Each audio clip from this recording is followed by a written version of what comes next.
Hey YouTube, it's Tams the Wicked Witch. Welcome back to my YouTube channel. I hope that light's not shining and blinding you all. So yeah, welcome back to the channel. I'm going to do my Christmas and Yule folklore video, like I said, because you know I love a bit of folklore. Now, it's very, very busy trying to download on YouTube at the minute. I do have a little auto tour that I've been trying to download, and it's really, really hard. I suppose a lot of people are uploading, or it might just be internet being so busy. I mean, I've got really good internet. I don't know. Anyway, I'm going to do this a bit quicker than I planned. I was going to do it in 2 parts, but I thought, you know what? I'm going to go over some of the best bits.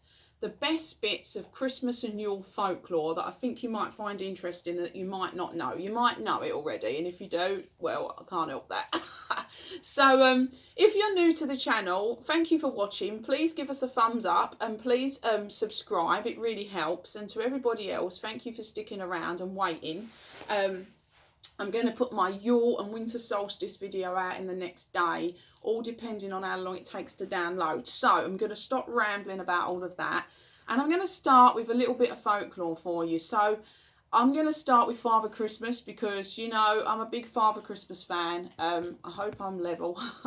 And yeah, I'm a big old fan of Father Christmas, that big old fairy coming down the chimney to give you presents. And yeah, where does it come from? So people say that the whole Father Christmas thing, you know, is it comes from Saint Nick and giving out, you know, he was so good to the people and giving the children stuff and all of that stuff.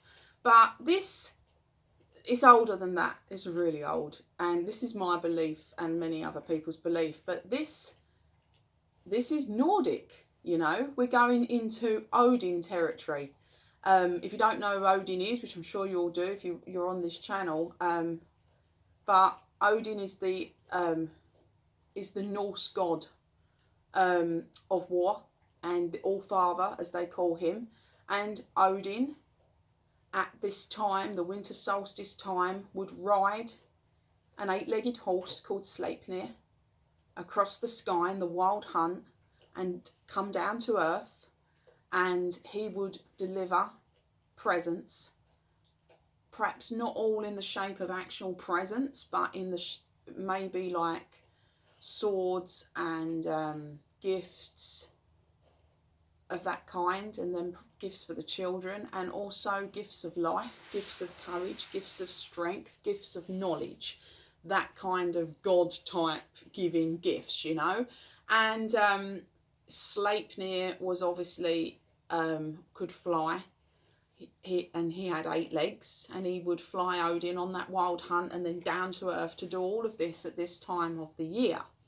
Now Odin, the grey-haired, big white beard, chubby, massive cloak, you know, with the hood up, probably kind of green coloured cloak. I'm going for that more, kind of velvety looking with the big, you know, with the big massive beard. And, you know, Sleipnir, the 8-legged horse, also recorded, you know, in certain literature as pulling a sleigh, which was engraved with runes sometimes. So Odin would ride the horse. The horse would also sometimes pull a sleigh, maybe at the same time. Perhaps there was Odin's people in the back of the sleigh. Odin's people were sometimes, you know, talked of as smaller people or massive, kind of giant and dwarf, maybe elf-like. So there you go. 8 reindeers pull Santa Claus, who originally wore a big green cloak. The old pictures of Father Christmas, Santa Claus, he rode a horse. He's pictured on a horse, just a 4-legged horse. He's pictured on a horse. So if it's too obvious, you know, you've got Odin, the father, the All-Father, in a green type cloak with the big beard, and chubby, Odin's chubby and jolly, on a 8-legged horse, pulling a sleigh full of kind of dwarves and people with gifts, going down to earth, flying through the sky on a wild hunt, going down to earth. And this is old Norse mythology. This is recorded no, I'm sorry. Yeah, it's too obvious, and that's where Father Christmas. I believe that's who Father Christmas is based upon. Obviously, it's changed. I believe that Father Christmas clothing turned red for Coca-Cola. I think it turned red, like properly red, for the Coca-Cola adverts back in the 1920s when, or it might have been late 20s, early 30s. The Coca-Cola took Father Christmas, and he was kind of, you know, turned and changed for their Coca-Cola adverts. You know, I mean, those adverts are still on today with all the Arctic lorries. He's on the side, you know, with the big beard and all the red, chuckling away. Holidays are coming. Yeah, I love that advert. I really do. I find it really cute. I do love that advert. It's kind of old but modern. It's like an old, you know, all going through the snow and all that. And I think it's quite cool. But there you go. That comes from Odin. That's what I think. So I'm going to try and do this quick because we want to download this. So we've done what I think is Father Christmas and Santa. We think he, you know, a lot of people do think this as well. So yeah, I think that's where it comes from, the Norse god Odin, the All-Father. Little bit of gross information for you. So the old beautiful tinsel, it's said that it actually comes from old pagan tradition, going back in old pagan times when everybody was pagan. We're going back a long way, hundreds of years, yeah.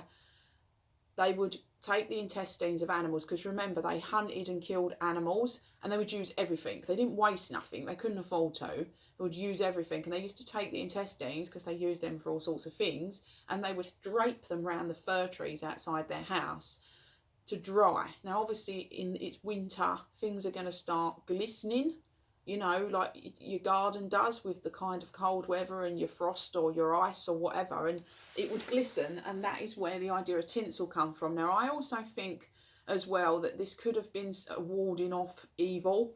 You know, they would drape the insides of the animals, maybe. There's also stories about hanging small skulls on the trees as well, outside of properties to ward off evil, and I think that is also where the bonbons come from on your tree.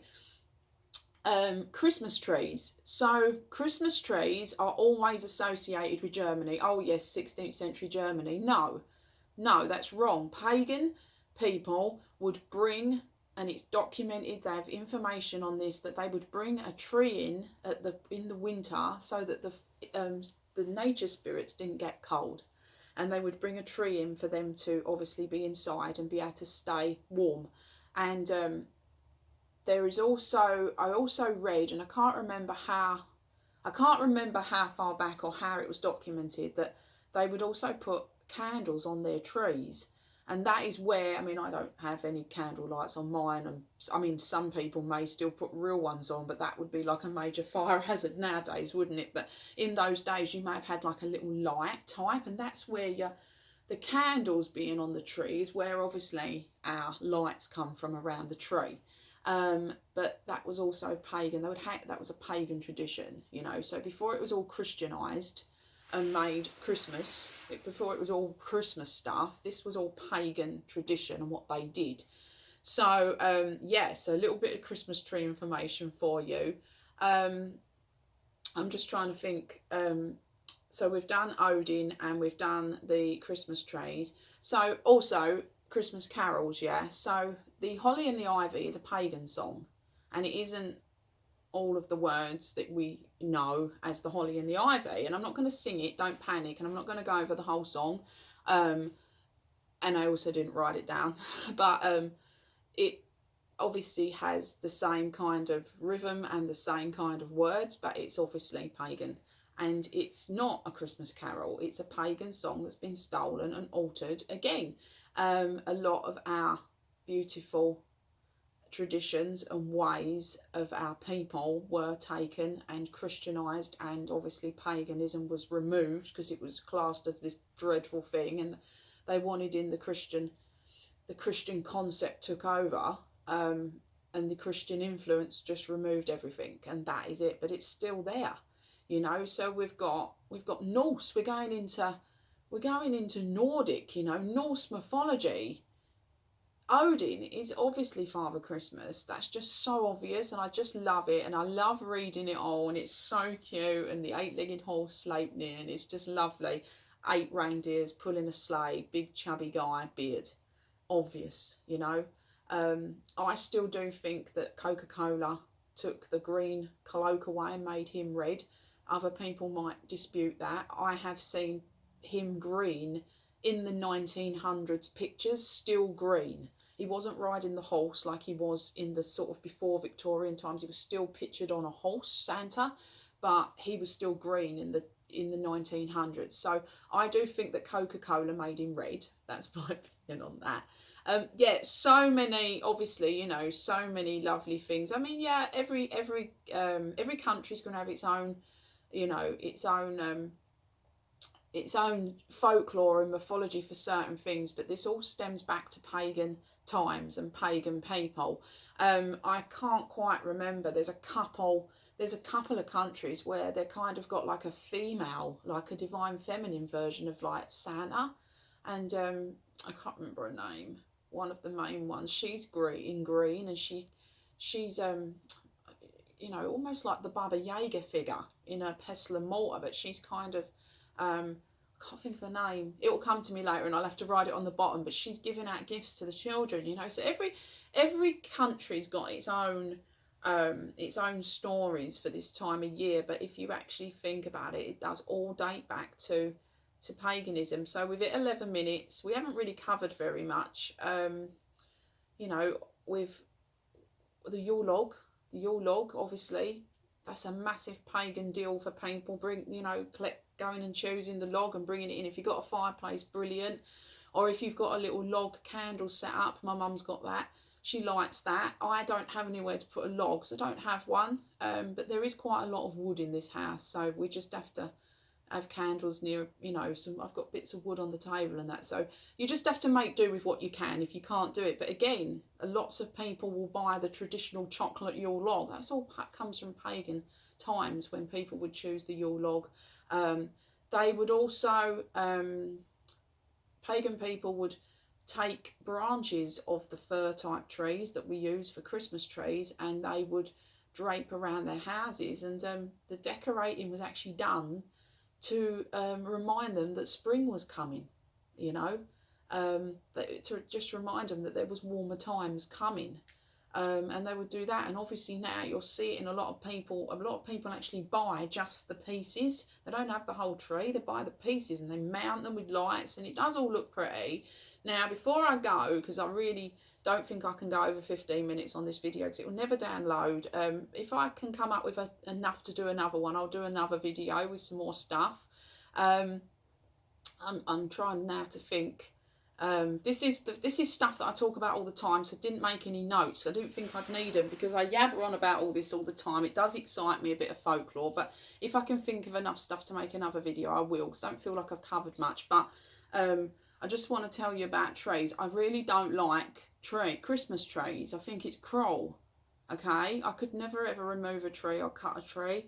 We have a really big tree in our front garden that's sprouted up, and me and my husband we can't cut it. But the thing is, it's really close to the house, but I'm not cutting it, so it's growing. I mean, it's already about 11 foot, about 11 foot. It just sprouted up the other year like this, and it's a beech tree, and it's quite big, but I won't cut it. So, sorry, waffling again. I don't like the idea of all those beautiful Christmas tree, if you will, the fir trees, just hacked off at the bottom, stuck on this little piece of wood, so somebody can put it in their house for 4 weeks and decorate it and then lob it out for the dustman. It's just hideous. I hate it. So I went to the garden centre about 4 weeks ago just to get some peat and stuff to try and tidy up my front garden for, you know, for winter, because they always look a bit tatty, gardens, don't they? And they had Christmas trees in there, and they'd got this one for £10 and it had gone brown, but it had roots, and so I bought him. It's a him. And I bought it home and I planted it, and I cut all the brown off and I put little lights around him, and he's fine, absolutely fine. So he will live out the front.